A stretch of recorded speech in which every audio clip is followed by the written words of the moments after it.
അസ്സലാമു അലൈക്കും വറഹ്മത്തുള്ളാഹി വബറകാതുഹു. പറയാതിരിക്കാൻ വയ്യ. കാരണം 8ാം ക്ലാസ്സുകാരനായ കൊല്ലം ജില്ലയിലെ തേവലക്കരയിലുള്ള മിഥുന്റെ മരണം വല്ലാത്ത ദുഃഖം ആണ് നാടിന് സൃഷ്ടിച്ചിരിക്കുന്നത്.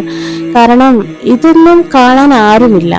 ഈ സ്കൂളിന്റെ മുകളിൽ കൂടി, അത് മാത്രമല്ല, ഈ സ്കൂൾ മാത്രമല്ല, പല സ്കൂളുകളിലും ചെന്ന് നോക്കുമ്പോൾ അറിയാം, അവിടെ ഓരോ കാര്യങ്ങളും വളരെ അനാസ്ഥയോടെ, അശ്രദ്ധയിൽ, അലക്ഷ്യമായിട്ടിരിക്കുന്ന പല കാര്യങ്ങളുമുണ്ട്. ഇതൊന്നും കാണാനും കേൾക്കാനും വിദ്യാഭ്യാസ വകുപ്പിന് നേരമില്ല.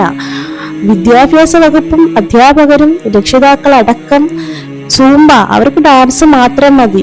ഇങ്ങനെയൊക്കെ ഓരോന്ന് ദുരന്തങ്ങൾ അപ്പോഴാണ് ചർച്ചകളും പിന്നെ രാഷ്ട്രീയവും പത്രക്കാരും അതുപോലെ മാധ്യമങ്ങളും വേണ്ട മുഴുവൻ ആളുകളും പിന്നെ അതിന്റെ പിന്നാലെ വാർത്തയ്ക്ക് വേണ്ടി ഓടുകയാണ്. മിഥുൻ എന്തിനാണ് അതിന്റെ മുകളിൽ കയറിയതെന്ന് നിങ്ങൾക്കറിയാമോ? അവന്റെ ചെരുപ്പ് നഷ്ടപ്പെട്ടു പോകുമെന്ന് കരുതി അവന്റെ ചെരുപ്പ് എടുക്കാൻ അവൻ കയറിയതാണ്. അവൻ രക്ഷയ്ക്കായി അവൻ പിടിച്ചതോ ഈ ഒരു വൈദ്യുതി ലൈനിലാണ്. അങ്ങനെയാണ് കുട്ടി മരിക്കുന്നത്.